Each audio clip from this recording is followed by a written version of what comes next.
Greetings, dear motorsportsmen. I'm so happy and so pleased to see you at this full, in-depth breakdown of Bahrain GP. We will unpack and consume the best onboards, investigate the drama happened and improve our motorsport involvement. It is Trackdown channel, let's go.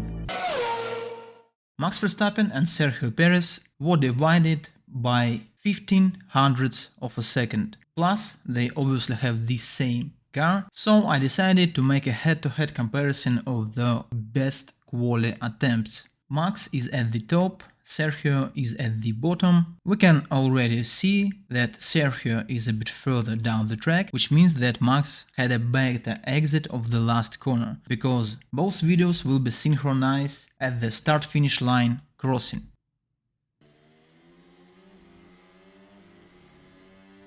So they move to the start-finish line. Here you see shots are synchronized and we go. Speeds are nearly the same. And now situation is quite weird. We saw that Sergio started to touch the brakes earlier, but Max started to let his foot off the throttle earlier. Because F1 telemetry does not allow us to have a full understanding of how the brakes work, I will assume that braking point is the point where a driver goes off the throttle. So in this case, Max starts braking a little bit earlier, and let's see how they approach the corner. They go in, and Sergio now is gaining, plus he has a bit higher speed, plus he is already opening the throttle, but Max turns in the wheel more aggressive. Also, we see that Checo applies throttle harder than Max, so the first corner is clearly for Sergio. Now we go on. The second straight.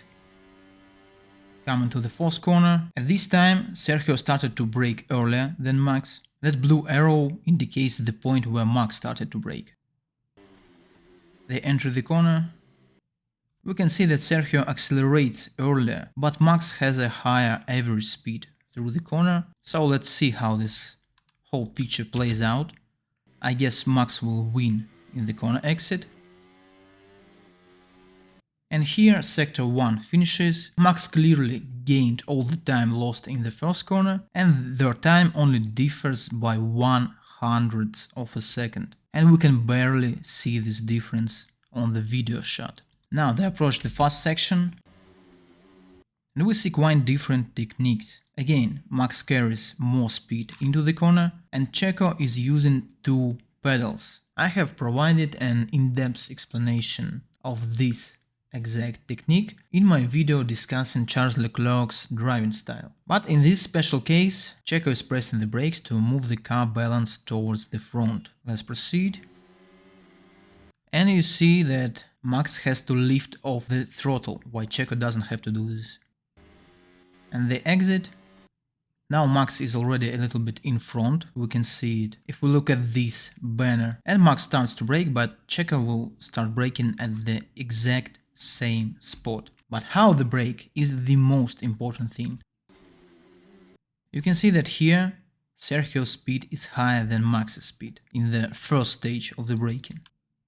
But we go on to the later stage of the braking, and now already Max has a higher speed. That means that the graph of brake pressure that Sergio Perez applied will be way more straightened than Max. Max will have like a curvy graph. But at the end of the day, Perez's braking was more complete. We can see that he already wins some in this corner.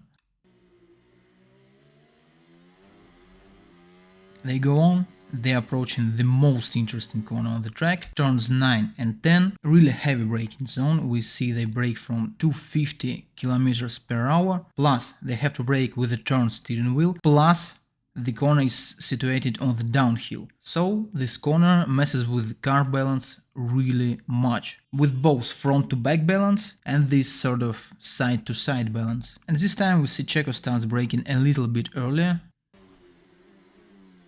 We go to the corner. It looked like Sergio cutted the entry a little bit and Max's car is more turned now, but Sergio's car is situated more in front. So let's see how it will play out in the exit of the corner. They are in exact same spots, but somehow Sergio has a higher exit speed.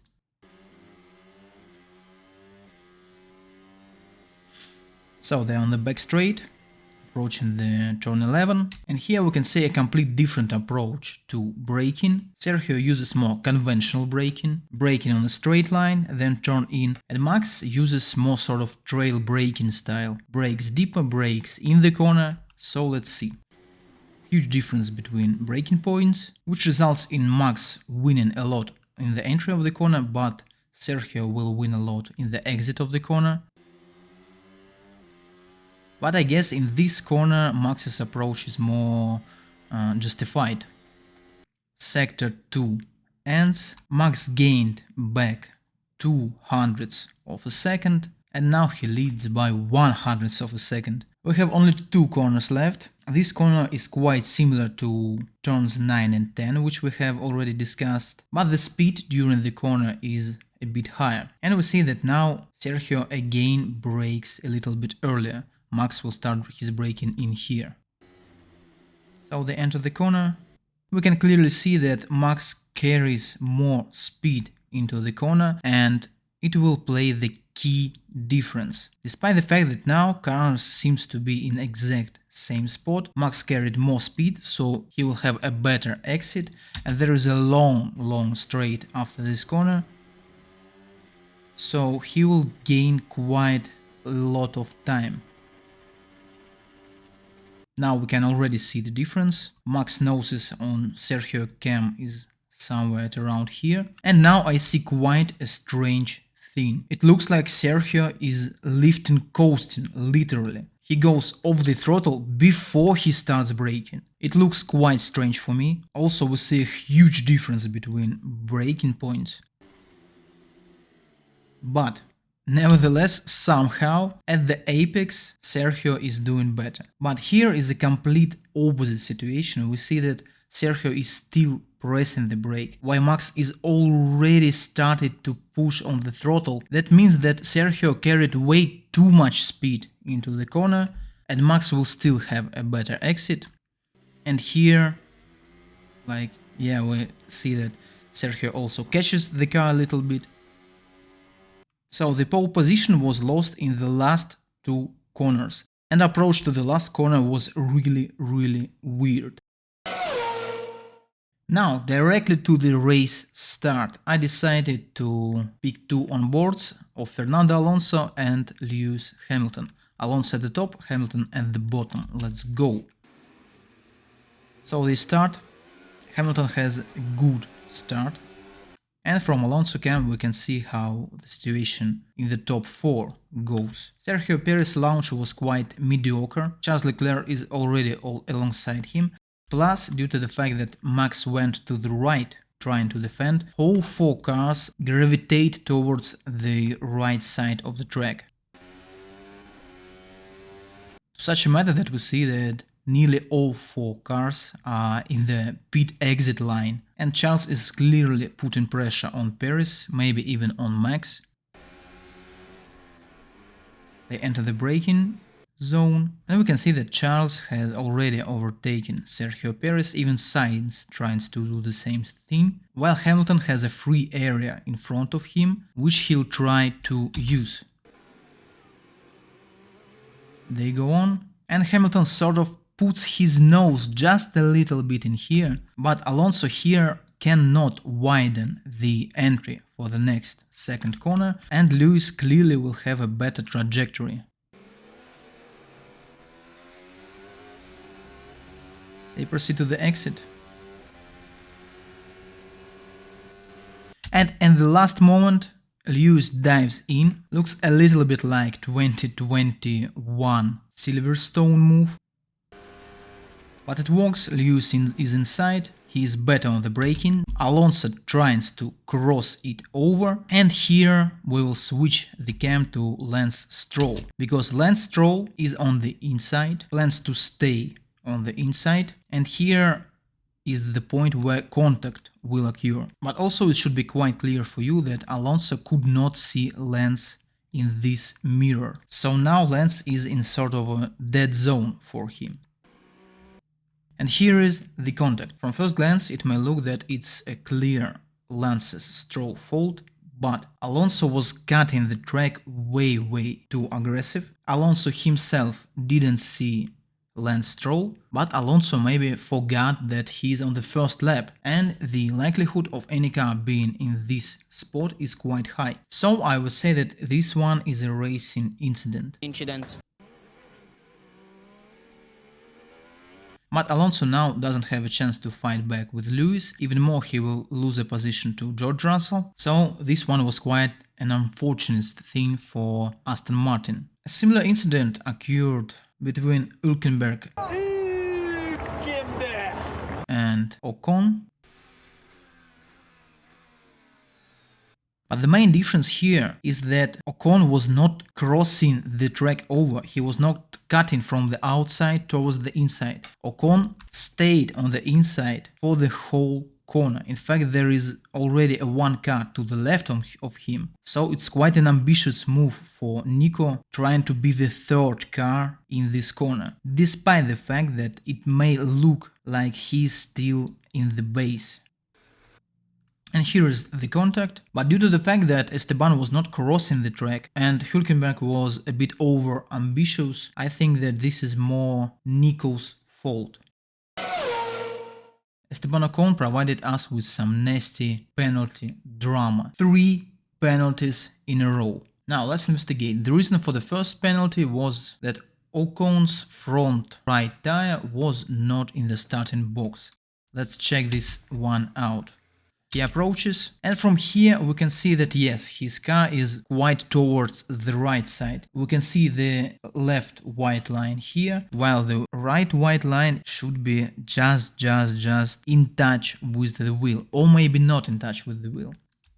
Plus, we can see that he's situated quite far. I mean, seeing this yellow line this far from the front tire is quite rare. I guess that the combination of the two factors led to the penalty. Nevertheless, I do not quite remember stewards being so harsh on the starting position in previous years, so it may be a new trend. The second penalty occurred during serving the first penalty, and as the official document says, the mechanic started working on the car when not enough time went by. 4.6 seconds instead of 5 seconds. Let's check this out. So from here I will start the stopwatch.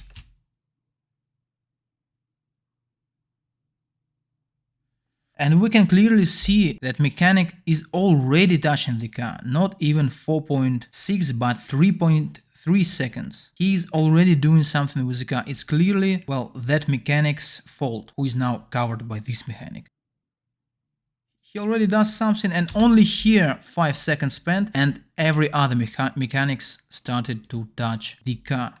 So problem was not with Alpine's stopwatch, but with this exact mechanic. Well, and quite absurdly, while serving the second penalty, Ocon has been caught speeding in the pit lane. This one should be clearly a technical fault of Alpine.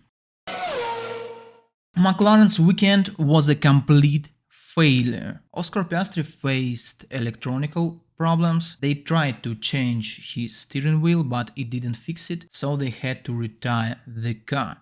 Plus, Lando Norris faced the pressure leak in the pneumatic system, so they had to stop the car every 10 laps to manually add some pressure. As a result, we saw quite an unbelievable thing. McLaren and Alpine were fighting for the 18th position. But the only bright side that McLaren might face is the tempo of Norris. At the end of the Grand Prix, while Alonso was fighting with Sainz, was fighting with Hamilton, Norris was a lapped car, but he was always near them. and in terms of clear tempo, he looked quite competitive.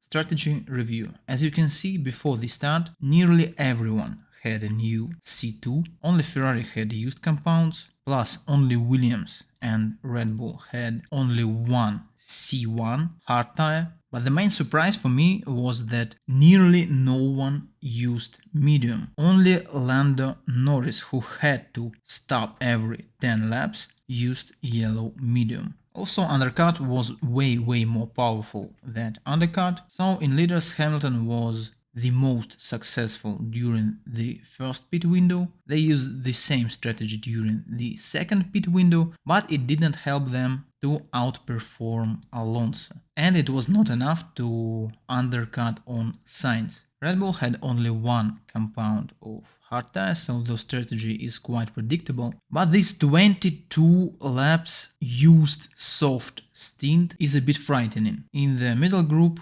nearly everyone used the virtual safety car opportunity and no one used it at above, which is quite remarkable. Fernando's breakthrough was quite remarkable and it started with an overtake on Russell. Let's have a look. Fernando is on the upper side. We have replay cam on the downside, and we already see that Fernando takes the outside and will try to cross over. You see, he switches the lanes. Now clearly his trajectory is better than Russell's.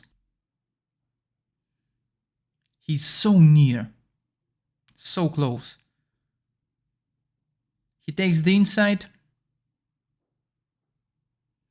has the DRS, and tries to outbrake Russell, but here George Russell managed to stay alongside him while being on the outside. It's quite a remarkable thing, which leads us to them going alongside into the fast section. And here Fernando refuses to go off the throttle, so they continue alongside.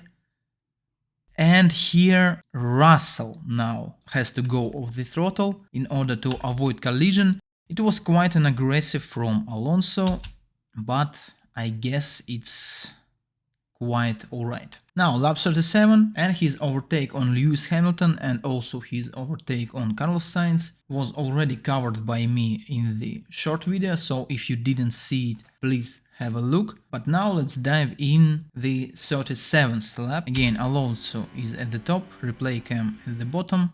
Alonso dive inside before the fourth corner. It is the exact same move that Hamilton did on him on the first lap. Now they brake. Lewis tries to cut, and here, independently of Hamilton, Alonso catches a huge oversteer. You see, he has to do a huge correction. And here, indeliberately, but Alonso pushes Hamilton off the track, but not on the outside, but on the inside. It's quite a rare situation. So Hamilton manages to avoid Alonso, and Alonso fails his overtake attempt for now. But on the next lap it will be done, you can see it in the short video. Now, before the Carlos Sainz overtake, quite a similar situation in this exact turn number 4. The approach, now Alonso is on the outside, the brake, enter the corner, and here is some weird stuff. For some reason, Sainz starts to cross the ideal trajectory. It looks like he tries to leave space to some imaginable car that is on the outside of him. But there is no one down there, and there is Fernando down here. So the cars are approaching each other quite fast. And Alonso even makes a contact. I guess if you're trying to judge it, it will be still Fernando's fault, because Sainz was fully in front of him. But nevertheless, the trajectory of Carlos was quite strange. I guess Fernando just didn't expect such a move. Ferrari faced some reliability issues. Again, at the first weekend of the season already, they struggle. It's quite a shame for Ferrari fans, but I wouldn't start to blame Frederic Vasseur. You cannot just magically switch things over time, especially if everything went wrong for ages. But is the retirement connected with higher top-end speeds? I assume that it is connected, but we do not really know. And the last question is how Leclerc has summoned this water bottle. I doubt that he had it in the cockpit. Let's look at some more remarkable fights. We are on board with Pierre Gasly. He attacks on Alex Albon. It starts quite occasionally. He's on the outside. Now we can imagine letting Albon through, then cutting back, but it will not play out like this. You see here on the outside, he stays on the outside and he overtakes him on the outside. It's quite a rare move in this corner, so heads off to Pierre Gasly. And now George Russell is exiting the pit lane. Lance Stroll is going at full speed. Stroll already has one lap in. Russell just exits, so his tires are really cold. The first corner, we see Russell slides a bit. Stroll will have a bit better trajectory. They go on. Stroll is really close to George Russell. Russell takes inside, Stroll stays on the outside, and really huge difference on the braking. I guess that George just didn't try to fight this position at all. So the race results, 3 DNFs, quite a lot actually, considering that the rule set is not new. Bad performance for Haas, both cars, no points. Awful performance for McLaren, of course. Also bad performance for AlphaTauri, no points. Every other team scored a point. Williams, Alpine, Alfa Romeo, so I guess the teams may be happy. Now, we nearly have 3 Red Bulls on podium. It's not a secret that Aston Martin's concept is hugely inspired by Red Bull, and it even allows them to outperform Ferrari and Mercedes. I guess the hype train was real, and this for now Aston Martin looks like the second power in the championship. And it should be quite a shame for Ferrari, which still has reliability issues, which even loses to Aston Martin in long run tempo. And also for Mercedes, they have the same engines. You are a factory team and 1 year went by, nothing really changed. And I guess that we are looking towards long Red Bull dominance. So guys, this is it. I've put a lot of work in this video, so I hope you really liked it. Subscribe to the channel, thumbs up if you like it, thumbs down if you dislike it. If you disagree with me, we can discuss some points, but if you agree, the comment is also appreciated. Stay tuned for more in-depth analysis. See you later, set and go. I wanna be the greatest. Everybody on the fake shit. I look around and feel like everybody is the fakest. I make this every day and I'm impatient, hoping one day I blow up from the basement. Statement, the top is so vacant. I don't hear shit that I think is amazing. Waiting for my day when I'm playing sold out shows for 1,000 faces. Hey,